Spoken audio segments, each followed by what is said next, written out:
સહજાનંદ સ્વામી મહારાજની જય. Vachnamrut number 57.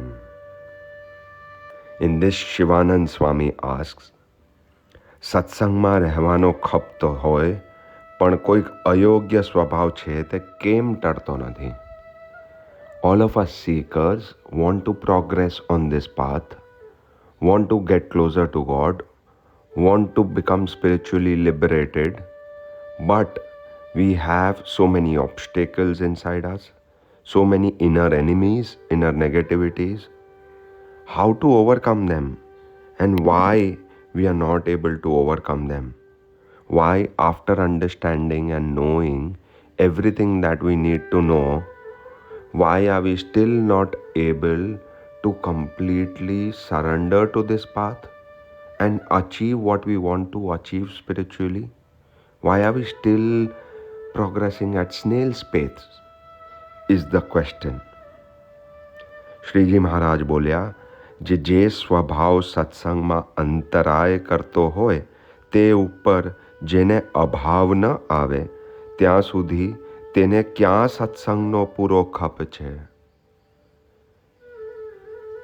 He is kind of telling us very sternly that stop this handicap kind of a behavior. Don't give me this helplessness kind of nonsense. If in your progress you are facing obstacles, are you really upset with those obstacles? Do you really dislike those obstacles? Do you really have a burning desire to overcome those obstacles?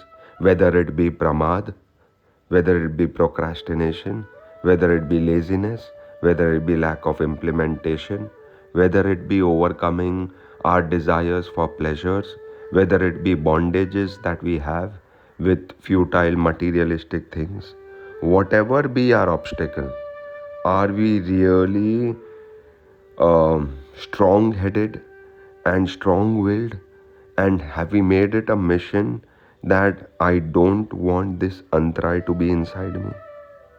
And if that is not there, he is questioning our love for satsang, for spiritual progress, for God. એને જ્યાં સુધી અભાવ ન આવે ત્યાં સુધી એને ક્યાં સત્સંગનો પૂરો ખપ પણ છે? I don't think you really desire God. I don't think you really love God. I don't think કે સ્વભાવને પણ ક્યાં પૂરો પોતાનો શત્રુ માન્યો છે? Have you really taken these obstacles as your enemies? As something that is ruining your ambition? He says, I don't think so. Fundamentally, only all of us seekers have not truly committed to this path, loved God enough, loved our progress enough that we don't let these obstacles ruin our dreams. ત્યાં દ્રષ્ટાંત છે જેમ કોઈ પુરુષ આપણો મિત્ર હોય ને તે જ પુરુષે આપણા ભાઈને મારી નાખ્યો હોય પછી તે સાથે મિત્રતા ન રહે અને તેને માથું કાપવાને તૈયાર થાય, કાંજે મિત્ર કરતાં તો ભાઈનો સંબંધ અધિક છે. તેમ જો પોતાના સ્વભાવ વર્તમાનમાં ભંગ પડાવીને સત્સંગમાં વિમુખ કરે એવો છે તોય પણ એની ઉપર વૈરભાવ આવતો નથી અને તે સ્વભાવ ઉપર રીસ ચડતી નથી અને એને ક્યાં સત્સંગમાં એને સત્સંગમાં પૂરો હેત જ નથી. He is really hitting the subject bang on. He is giving a beautiful example that if you have a friend who has killed or harmed your own brother, will your friendship with that friend remain? Or now will you feel that I want to stay away from this kind of a friend who harmed my brother? In fact, you may get into revenge mode with that friend and you have enmity with that friend, that being a friend, he harmed your brother. What a beautiful example. Is God in the place of a brother in our life?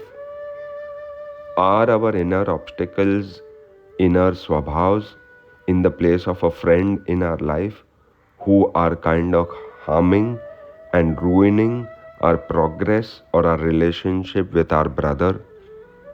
If that is true, if that is identified, if we know that my swabhav is making me vimukh of God, is separating me from God, is making my reunion with God delayed, procrastinated, faltered, then I will have vair bhav with that swabhav. Vair bhav means that swabhav is my number one enemy. એ સ્વભાવ પર રીસ ચડવી જોવે. I will have extreme resentment, hatred for that swabhav of mine. And I will make it the mission of my life that I want to overcome it now, today, come what may. Till this attitude doesn't come in to overcome our limitations, એને સત્સંગમાં ક્યા પૂરો હેત છે? He's asking. He's questioning our love for satsang. Just theoretically and mechanically and superficially attending satsangs, listening to pravachans is not going to be enough. Progress will come in implementation, in self-improvement. We will have to take all these limitations seriously and overcome them. And if we are not going to show that passion and seriousness, that is the lack of love that we have for God. We love everything else more than God. We even love our swabhavs more than God. We have so much of aham mamatva and ahankar, so much of ego and self-pride that we ignore whatever the Satpurush is saying and eventually only listen to what our mind says. We have not truly surrendered to God if we have not truly abided by these Vachnamruts and made them a way of life. જેવું ભાઈમાં હેત મનુષ્યને છે તેવો જો સત્સંગ ઉપર હેત હોય તો ભૂંડા સ્વભાવ તત્કાળ ટાળી નાખે. If you love God and satsang as much as you love your brother or your family or your own self, you will overcome these swabhavs every day.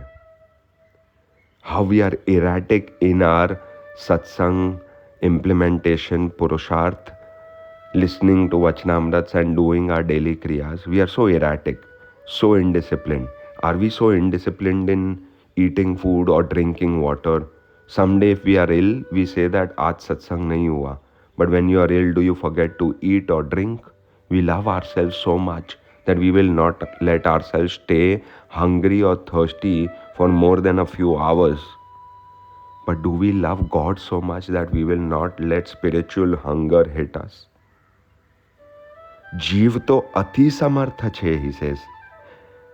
કેમ જે મન ને ઇન્દ્રિયો તો સર્વે ક્ષેત્ર છે અને જીવ તો તેનો ક્ષેત્રજ્ઞ છે. માટે જે કરે તે થાય. He is reassuring that I have given infinite potential and power to the soul, to the spirit. The mind, the man, buddhi, chit, ahankar. The mind, the buddhi, the intellect, the chit, the focus, the ahankar, the ego. None of these are stronger than the soul. If the soul desires to get whatever it wants to get done through the man, buddhi, chit, ahankar, it will get done. The indriyas are chanchal and powerful, but they are under the control of the soul. The soul, if is in control of this body, of this mind, then nothing can stop us from progressing in satsang. So if the soul is so powerful, then I don't think anything can be an excuse or a justification for not progressing, for not gaining control on our spiritual life, on our satsang. And we need to introspect and check. Do I really love God a lot? Do I really love my satsang a lot? Then how can anything come between me and my God and me and my satsang? Not even my own swabhav, nothing. If this determination and attitude comes in us, no limitation or negativity will remain inside us. Sahajanand Swami Maharaj Ni Jai.